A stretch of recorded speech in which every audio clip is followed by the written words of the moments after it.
Good morning. सुप्रभात। आपकी पहली वाली क्लास हो गई? Yes yes ma'am. Ma'am. English का पीरियड था यस ना? Yes ma'am. यस अच्छा। नीता मैम पढ़ा रहे होंगे। Yes ma'am. यस चलिए,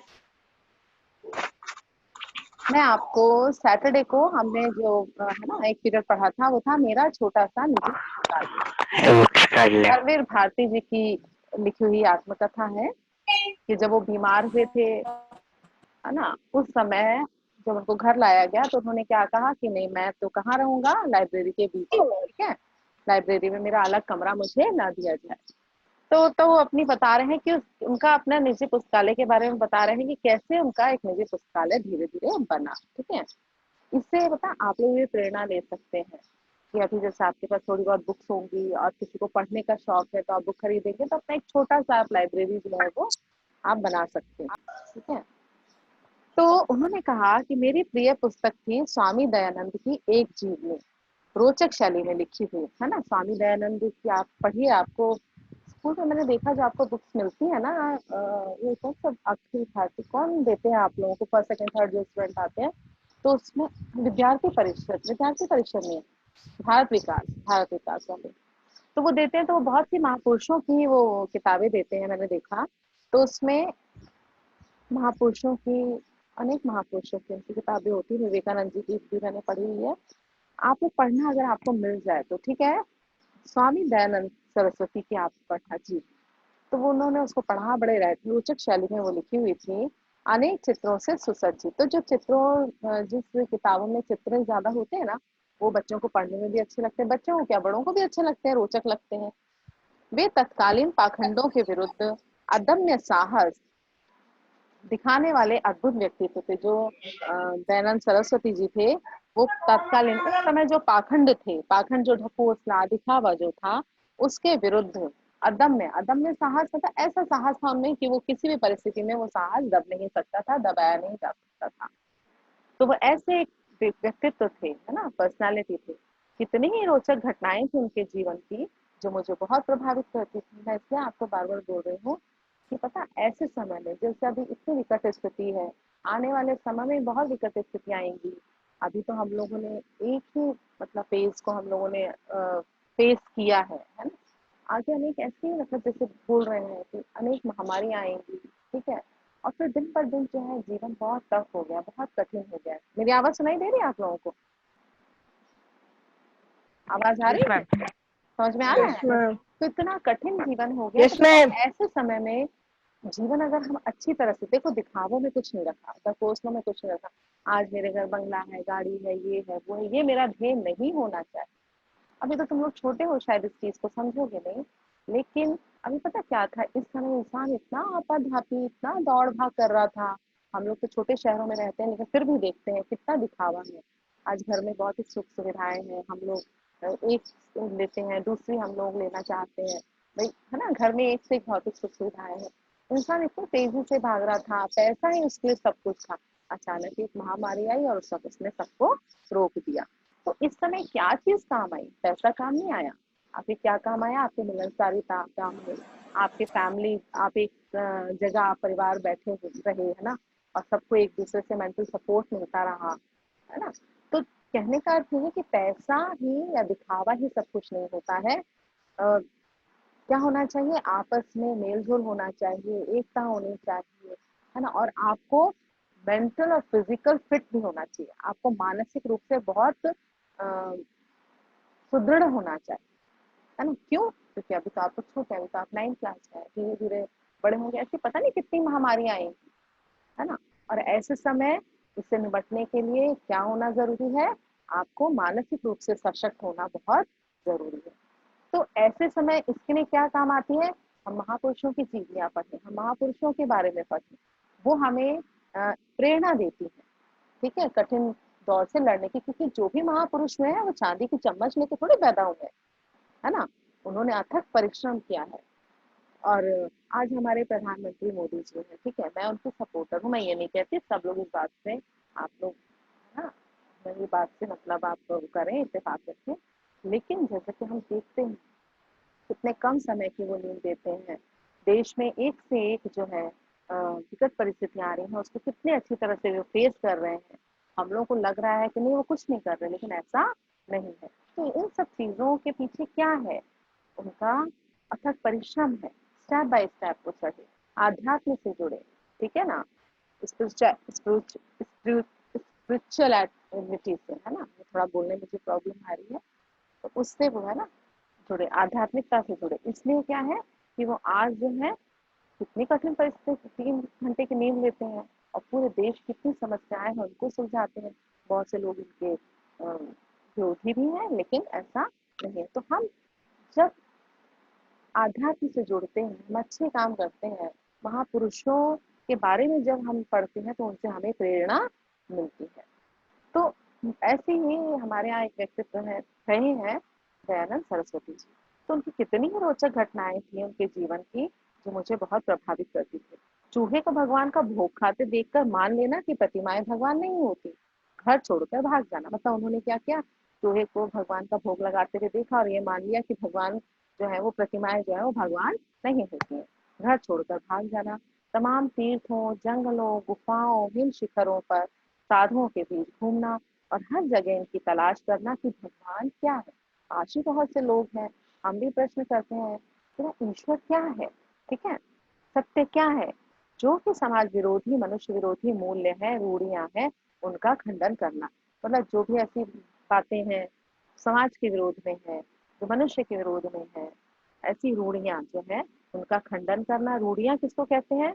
जो प्रथा चली आ रही है वर्षों से, रूढ़ियां, उनका खंडन करना, उनको ना मानना, उनका विरोध करना और अंत में अपने से हारे को क्षमा कर उसे सहारा देना। ठीक है, जो अपने आप से हार जाता है व्यक्ति, उसको क्षमा करके उसे सहारा देना। यह सब मेरे बाल मन को बहुत रोमांचित करता। मतलब वो बालक थे तो बालक के मन को बहुत रोमांचित करता, पुलकित करता था। जब इस सब से थक जाता तब फिर बाल सख और चमचम की पहले पढ़ी हुई कथाएं दोबारा पढ़ता। तो जो घर में उनकी लाइब्रेरी में उनके पास बाल सखा, चमचम जो है ना, बच्चों की जो पुस्तकें होती हैं, उनको फिर से उन कहानियों को दोबारा से पढ़ते थे। माँ स्कूली पढ़ाई पर जोर देती थी। माँ क्या कहती थी, भाई जो स्कूली पढ़ाई है ना उस पर जोर दिया करती थी, जो स्कूल में पढ़ाया जाता। चिंतित रहती कि लड़का कथा की किताबें नहीं पढ़ता। लड़का ये चिंतित रहती कि लड़का जो है कक्षा की, जो उसके सिलेबस के वो किताबें नहीं पढ़ता, पास कैसे होगा। कहीं खुद साधु बनकर घर से भाग गया तो कहीं वो ऐसा ना हो कि लड़का ऐसे साधु सन्यासियों की किताबें पढ़ता है तो कहीं वो ऐसा ना हो कि घर से भाग ही जाए। ऐसी कहानियां वो पढ़ता है। पिता कहते जीवन में यही पढ़ाई काम आएगी, पढ़ने में। पिता कहते भाई उसके जीवन में यही सब काम आएगा, किताबी ज्ञान काम नहीं आएगा, इसीलिए उसे पढ़ने दो। मैं स्कूल नहीं भेजा। आज के समय की बात नहीं है, बहुत पुरानी बातें हैं, ठीक है। कब की बातें हैं ये तो मतलब 1989 में तो उन्होंने आत्मकथा लिखी थी, लेकिन उसके पूर्व की ये बातें हैं। तो उसके जब वो पढ़ रहे होंगे तो कितने साल के आप उनको लगा लो, ये 50s में होंगी ये ना, 50 के आसपास की बातें होंगी ये। तो उन्हें स्कूल नहीं भेजा गया था। शुरू की पढ़ाई के लिए घर पर मास्टर रखे गए थे। पहले ऐसा होता था कि ना बहुत से परिवार रहते थे तो बच्चों की जो स्कूली मतलब जो बेसिक जो होता था उसके लिए घर पर ही गुरुजी वगैरह टीचर्स रख दिया करते थे। बच्चा स्कूल 6 क्लास से स्कूल जाया करता था। पिता नहीं चाहते थे कि नासमझ उम्र में मैं गलत संगति में पढ़कर गाली गलौज सीखूं, बुरे संस्कार ग्रहण करूं। अतः मेरा नाम लिखाया गया जब मैं कक्षा 2 तक की पढ़ाई घर पर कर चुका था। जब वो 2nd क्लास तक की पढ़ाई घर पर कर चुके थे तब उनका नाम स्कूल में लिखाया गया। 3रे दर्जे में मैं भर्ती हुआ, 3rd क्लास में भर्ती हुए। उस दिन शाम को पिता उंगली पकड़कर मुझे घुमाने ले गए। लोकनाथ की एक दुकान, ताजा अनार की शरबत मिट्टी के कुल्हड़ में पिलाया जाता। तो एक लोकनाथ की दुकान थी जिसमें ताजा अनार का शरबत है ना, जूस निकाला जाता था, रस निकाला जाता था उसका, और उसको किसमें दिया जाता था, मिट्टी के कुल्हड़ में पिलाया जाता था। और सिर पर हाथ रखकर बोले, वायदा करो कि पाठ्यक्रम की किताबें भी इतने ही ध्यान से पढ़ोगे, माँ की चिंता को मिटाओगे। उन्होंने कहा जिस प्रकार से तुम ये कहानी किस्सों की किताबें पढ़ते हो ना, इसी प्रकार से तुम जो तुम्हारे सिलेबस में जो किताबें होंगी उनको भी तुम पढ़ोगे और अपनी माँ की चिंता को मिटाओगे। क्योंकि माँ क्या कहती थी, माँ जो है वो स्कूली पढ़ाई पर जोर देती थी और 2nd क्लास तक बच्चे को घर पे पढ़ाया गया। फिर माँ बड़ी चिंतित थी कि बच्चा कैसे पढ़ेगा भाई। तो उनका आशीर्वाद था या मेरा जी तोड़ परिश्रम कि तीसरे चौथे में मेरे अच्छे अंक आए, थर्ड और फोर्थ क्लास में अच्छे अंक आए, और पांचवें फिफ्थ क्लास में तो फर्स्ट आए। माँ ने आंसू भरकर गले लगा लिया, पिता मुस्कुराते रहे, कुछ बोले नहीं।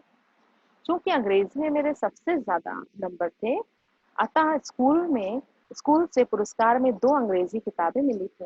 तो पहले क्या होता था, जो बच्चे फर्स्ट सेकंड थर्ड आते थे ना, तो उनको इनाम मिलता था, स्कूल से पुरस्कार मिलता था। तो पुरस्कार में क्या दिया जाता था, बच्चों की किताबें ही दी जाती थी, है ना, ऐसे साहित्य दिया जाता था, छोटी छोटी बुक्स होती थी। रूसी साहित्य बहुत ज्यादा, क्योंकि मेरे ख्याल से रूसी साहित्य में बच्चों के लिए बहुत कुछ लिखा गया, ठीक है। तो वो किताबें दी जाती थी, क्योंकि हम भी छोटे छोटे थे, तो कोई भी प्राइज मिलता था, कुछ भी मिलता था, तो उसमें रूसी साहित्य ही, उसकी किताबें, बड़ी अच्छी अच्छी कहानियां होती थी, वो मिला करती थी। एक में 2 छोटे बच्चे घोंसलों की खोज में बागों और कुंजों में भटकते हैं। एक कहानी में क्या करते हैं, तो छोटे बच्चे जो है घोंसले की खोज में बागों और कुंजों में भटकते हैं, वनों में भटकते हैं।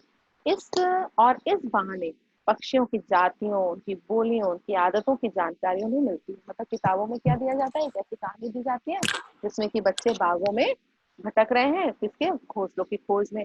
तो इस कहानी को आगे बढ़ाते, इस कहानी में क्या बताया गया था, मतलब इस कहानी को पढ़ने से क्या होता था, पक्षियों की जातियां कौन कौन सी होती हैं, उनकी कैसी बोली होती है, उनकी आदतों की जानकारी उन्हें मिलती है। दूसरी किताब थी ट्रस्टी दरख्त, जिसमें पानी के जहाजों की कथाएं थी। कितने प्रकार के होते हैं वो, कौन कौन सा माल लाद कर लाते हैं, कहाँ से लाते हैं। मतलब केवल जो ये किताबें जो होती थी ना, वो मनोरंजन के लिए नहीं होती थी, उसमें कोई ना कोई बच्चों को जानकारी ही मिला करती। कहाँ से जाते हैं, ठीक है ना, कहाँ से लाते हैं, कहाँ ले जाते हैं, नाविकों की जिंदगी कैसे होती है, कैसे कैसे द्वीप मिलते हैं, कहाँ व्हेल होती है, कहाँ शार्क होती है। आप लोगों को है क्या नॉलेज, देखते हैं आप लोग ऐसा कोई, आप तो पढ़ते तो नहीं है कोई मैगजीन। हाँ, ये है, टीवी में जरूर ऐसे चैनल आते हैं जो कि बच्चों को मतलब इस तरीके की उसमें दिखाया जाता है। तो हो सकता है आप लोग ये चैनल देखते हैं क्या। जैसे पहले डिस्कवरी चैनल वगैरह आया करता था ना, अभी आता है कि मेरे नॉलेज में नहीं है, तो उसमें इस तरीके की आपको जानकारी दी जाती है। अच्छा, ये होता है, सुन रहे हैं,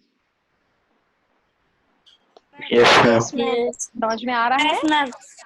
समझ में आ रहा है। Yes. Yes, ma'am. इन 2 किताबों ने एक नई दुनिया का द्वार मेरे लिए खोल दिया था। ये जो 2 किताबें पढ़ी थी ना उन्होंने, पक्षियों की और एक जहाजों की, मतलब द्वीप में गए थे ये सब, तो उन्होंने एक नई दुनिया का द्वार मेरे लिए खोल दिया। पक्षियों से भरा आकाश और रहस्यों से भरा समुद्र। तो पक्षियों से भरा आकाश भी बड़ा रहस्यमयी होता है। मतलब आप देखेंगे अलग अलग तरह की चिड़िया होती हैं, उनकी अलग अलग बोलियां होती हैं, उनका खान पान होता है ना। आप मोबाइल में भी देखिए, कई इस तरीके के आप कोई, है ना, आप खोल के देखें, तो उसमें देखेंगे अलग अलग पक्षियों की जानकारियां। अब जैसे कि नर पक्षी मादा पक्षी को लुभाने के लिए तरह तरह के घोंसले बनाता है। मैंने देखा उसको तरह तरह के पत्थरों से, फूलों से सजाता है, तरह तरह के डांस करता है ना। तो ये भी बड़ा रोचक है। अच्छा, इसी तरह से समुद्र है, वो भी रहस्यों से भरा है। अनेक जीव जंतु, जिस प्रकार से पृथ्वी के ऊपर बड़े बड़े पहाड़ हैं, पेड़ पौधे हैं, उसी प्रकार समुद्र के अंदर भी क्या है, जितने ऊंचे ऊपर पहाड़ है उतने ही गहरे अंदर भी है पहाड़। तरह तरह की वनस्पतियां हैं, तरह तरह की वहां पर मछलियां हैं, है ना, उनका भी एक अनोखा संसार है। तो पिता ने अलमारी अलमारी के एक खाने से अपनी चीजें हटाकर जगह बनाई। उनका निजी पुस्तकालय कैसे बना, देखो, पिता ने क्या किया, अलमारी का एक खाना, वहां से अपनी चीजें हटाई और जगह बनाई, और मेरी दोनों पुस्तकें, किताबें जो थी उस खाने में रखकर कहा, आज से यह खाना तुम्हारी अपनी किताबों का और यह तुम्हारी अपनी लाइब्रेरी है। ठीक है, यहाँ से शुरुआत हुई, यहाँ से आरंभ हुई उस बच्चे की लाइब्रेरी।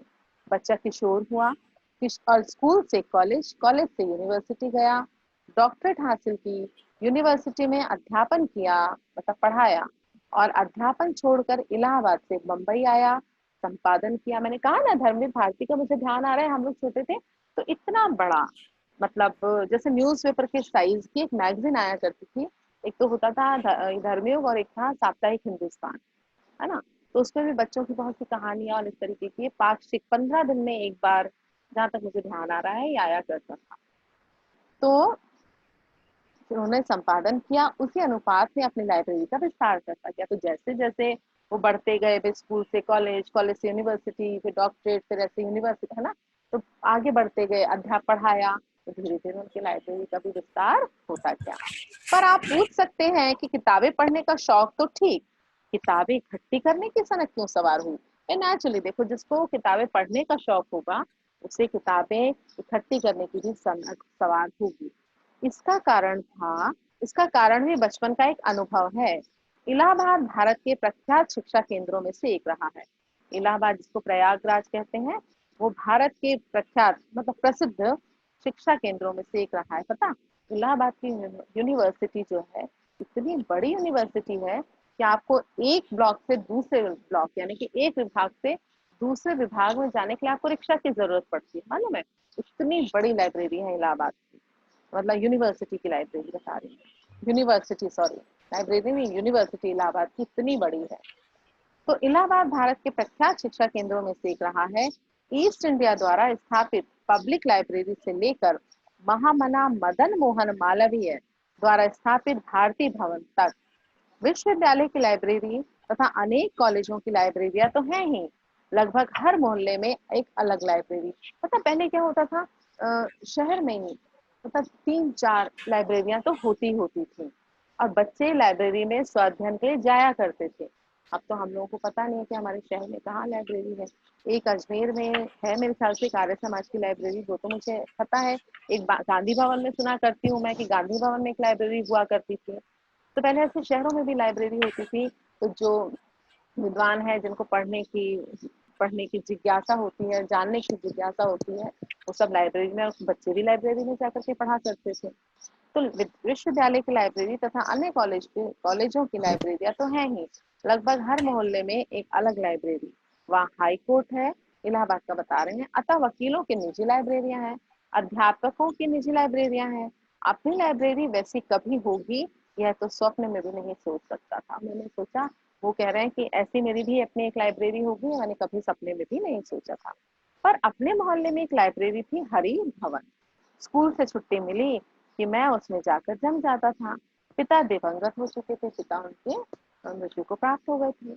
लाइब्रेरी का चंदा चुकाने का पैसा भी नहीं था। ऐसी विकट स्थिति आ गई थी, है ना, ऐसी परेशानी आ गई थी कि क्योंकि पिताजी सरकारी नौकरी तो छोड़ ही चुके थे गांधी जी के आह्वान पर, तो लाइब्रेरी का चंदा चुकाने का भी पैसा नहीं था। अतः वहीं बैठकर किताबें निकलवा कर पढ़ता रहता। मतलब लाइब्रेरी में क्या सुविधा होती थी, आप बुक, कुछ आप मनी वहां पर दें, कुछ पैसे दें और आप बुक्स घर के लिए ले सकते थे। लेकिन एक ये भी सुविधा थी कि आप वहां जाकर के पढ़ो और उसको वापस वहां रख करके और आप अपने घर आ जाए, मतलब उसके लिए कोई निःशुल्क नहीं था। अतः वहीं बैठकर किताबें निकलवा कर पढ़ता रहता था। उन दिनों हिंदी में विश्व साहित्य, विशेषकर उपन्यासों के खूब अनुवाद हो रहे थे, है ना। जो विश्व का साहित्य था, जो विश्व के अलग अलग देशों का जो साहित्य था, लिटरेचर था, उसको हिंदी में अनुवाद करके बहुत सारे ऐसे उपन्यास आ रहे थे। मुझे उन अनुदित उपन्यासों को पढ़कर बड़ा सुख मिलता था। अनुदित उपन्यास मतलब जो दूसरी भाषा, जैसे रूसी भाषा है ना, इस तरीके के और अलग अलग भाषाओं के जो उपन्यास थे, अलग अलग देशों के और अलग अलग भाषाओं के, उनको हिंदी में ट्रांसलेट कर दिया जाता था। और ये जो उपन्यास पढ़ते थे लेखक धर्मवीर भारती जी, तो उन्हें बड़ा सुख मिलता था। अपने छोटे से हरि भवन में खूब उपन्यास थे। वहीं परिचय हुआ बंकिम चंद्र चट्टोपाध्याय की दुर्गेश नंदिनी, कपाल कुंडला और आनंद मठ से, है ना। तो बंकिम चंद्र चट्टोपाध्याय के जो उपन्यास लिखे हुए हैं वो थे दुर्गेश नंदिनी, कपाल कुंडला और आनंद मठ। ये उन्होंने वहां पर पढ़ा, हरि भवन में, है ना, और ये उपन्यास पढ़े। और टॉल्स्टॉय की अन्ना करेनिना, विक्टर ह्यूगो का पेरिस का कुबड़ा, हंचबैक ऑफ नात्रे दाम, मतलब उस बुक का नाम था, जो विक्टर ह्यूगो का है उसका नाम था हंचबैक ऑफ नात्रे दाम, और जिसको हिंदी में लिखा गया पेरिस का कुबड़ा। गोरकी की मदर, अलेक्जेंडर कुप्रीन का गाड़ी वालों का कटरा, और मतलब गाड़ी वालों का कटरा तो हिंदी नाम था, लेकिन उसका अलेक्जेंडर कुप्रीन द्वारा जो मूल जो उपन्यास था उनका, उसका नाम था यामादा पिट। और सबसे मनोरंजक सरवारीज का विचित्र वीर, है ना। सरवारीज कोई लेखक होंगे, उनका विचित्र वीर जो है, जो उनका अपना जो मतलब ओरिजिनल था उसका नाम था, जो अपना उनकी मूल जो उपन्यास था उसका नाम था Don Quixote, Don Quixote. Hindi के ही माध्यम से सारी दुनिया के कथा पात्रों से मुलाकात करना कितना आकर्षक था। मतलब हिंदी में, क्योंकि ये सारी बुक्स जो है वो हिंदी में अनुवाद हो चुकी थी, और ऐसे में इन सबके जो कथा पात्र हैं, दुनिया भर के कथा पात्रों से मुलाकात करना कितना आकर्षक था। लाइब्रेरी खुलते ही पहुंच जाता, और जब शुक्ल जी लाइब्रेरियन कहते कि बच्चा अब उठो, पुस्तकालय बंद करना है, तब बढ़िया अनिच्छा से उठता। मतलब इच्छा तो नहीं होती है ना, तो बिना किसी इच्छा बेमन से वो उठते। जिस दिन कोई उपन्यास अधूरा छूट जाता, उस दिन मन में कसक होती कि काश इतने पैसे होते कि सदस्य बनकर किताब इशू करा लेता। जब कभी कोई उपन्यास आपने पढ़ा होगा, आप कोई कहानी पढ़ रहे हो और वो बीच में छूट जाती है, मतलब आप उसको पूरा नहीं कर पाते, तो मन में कसक सी रहती है। उसको इस प्रकार से लो जैसे सीरियल सीरियल आप देखते हैं, वो बीच में खत्म हो गया, अगले दिन तो एपिसोड अगला आएगा, उसका नेक्स्ट डे आएगा, तो बड़ी मन में वहां पर होती है कि पता नहीं अगले दिन क्या दिखाएंगे, क्या करेंगे। तो उसी प्रकार से जब उपन्यास कोई बीच में छूट जाता और जो लाइब्रेरियन कहते कि बेटा अब टाइम हो गया है, पुस्तकालय बंद करना है, तो बड़े ही बेमन से उठते। और जिस दिन कोई उपन्यास उनका अधूरा छूट जाता, तो मन में कसक होती कि काश इतने पैसे होते कि सदस्य बनकर किताब इशू करा लाता, या काश इस किताब को मैं खरीद पाता तो घर में रखता। एक बार पढ़ता, दो बार पढ़ता, बार बार पढ़ता, पर जानता था कि यह सपना ही रहेगा, भला कैसे पूरा हो पाएगा, क्योंकि पैसों की कमी थी, तो उनको लगता था ये मेरे लिए एक सपना ही है। अच्छा वो बताएं, बोरियत तो नहीं हो रही? सुन रहे हो या बोर हो रहे हो? No ma'am. No, ma'am. अच्छा लग रहा है? No, ma'am. No, इंटरेस्ट आ ma'am. रहा Yes, है? ma'am. अच्छा। तो Yes, पिता ma'am. तो पिता के देहावसान के बाद, जब पिता की मृत्यु हो गई, तो उसके बाद आर्थिक संकट इतना बढ़ गया कि पूछे मत, है ना। तो फाइनेंशियल उनको बहुत प्रॉब्लम्स होने लगी। फीस जुटाना तक मुश्किल था। अपने शौक की किताबें खरीदना तो संभव ही नहीं था। जब फीस ही नहीं दे पा रहे थे, तो अपने शौक की किताबें तो खरीदना तो पॉसिबल था ही नहीं। एक ट्रस्ट से योग्य पर असहाय छात्रों को पाठ्य पुस्तकें खरीदने के लिए कुछ रुपए सत्र के आरंभ में मिलते थे। एक ट्रस्ट जो है वो स्कूल के जो योग्य लेकिन असहाय जो होते थे, उनको बुक्स वगैरह, स्कूल की बुक्स खरीदने के लिए कुछ रुपए आपके सेशन के शुरू में ही उनको दे देते थे। उनसे प्रमुख पाठ्य पुस्तकें सेकेंड हैंड खरीदता था, तो उनसे वो क्या करते थे, सेकेंड हैंड बुक्स जो है वो ले लिया करते थे, और बाकी अपने सहयोगियों से लेकर पढ़ते और नोट्स बना लेते थे। उन दिनों परीक्षा के बाद छात्र अपनी पुरानी पाठ्य पुस्तकें आधे दाम में बेच देते और उसमें आने वाले नए लेकिन उसे विपन्न छात्र खरीद लेते। इसी तरह काम चलता है। ये तो इन्होंने लिखा है विपन्न, है ना, लेकिन ऐसा नहीं था। उस समय पता क्या था कि एक फैशन सही था कि एक बच्चे ने बुक पढ़ ली तो वो उसको आधे दाम में दूसरा बच्चा उससे ले लेगा। आप लोग को तो लेते ही है ना। तो ये तो आज भी चल रहा है कि पुरानी बुक्स लेने का। तो ऐसे ही वो आधे दाम पर बुक को ले लिया करते थे। ये आवाज कैसे आ रही है बीच में मुझे अजीब सी? लेकिन फिर भी मैंने जीवन की लेकिन फिर भी मैं ये आवाज वापस कैसे आ रही है? मैम आपकी आवाज आप रिपीट हो रही है। हाँ, क्यों हो रही है? लेकिन फिर भी मैंने जीवन की पहली साहित्यिक पुस्तक अपने पैसों से कैसे खरीदी, यह आज तक याद है। मतलब उन्होंने अपने जीवन की पहली जो है साहित्यिक पुस्तक जो है वो कैसे अपने पैसों से खरीदी, उन्हें आज तक याद है। उस साल इंटरमीडिएट पास किया था, मतलब 12th क्लास उन्होंने पास की थी। पुरानी पाठ्य पुस्तकें बेचकर बीए की पाठ्य पुस्तकें लेने एक सेकंड हैंड बुक शॉप पर वो गए। तो उस साल उन्होंने 12th क्लास पास की थी और अपनी जो उनकी 12th की जो बुक्स थी उनको बेच करके और बीए की वो पुस्तकें उन्होंने खरीदी थी। और वो एक सेकंड हैंड बुक शॉप के पास गए। मतलब एक बुक शॉप आपने देखा है ना, ऐसे होती है जहाँ पर सेकंड हैंड बुक्स भी मिलती हैं। उस बार जाने कैसे पाठ्य पुस्तकें खरीद कर भी 2 रुपए बच गए। सामने के सिनेमा घर में देवदास लगी थी, देवदास की मूवी लगी हुई थी।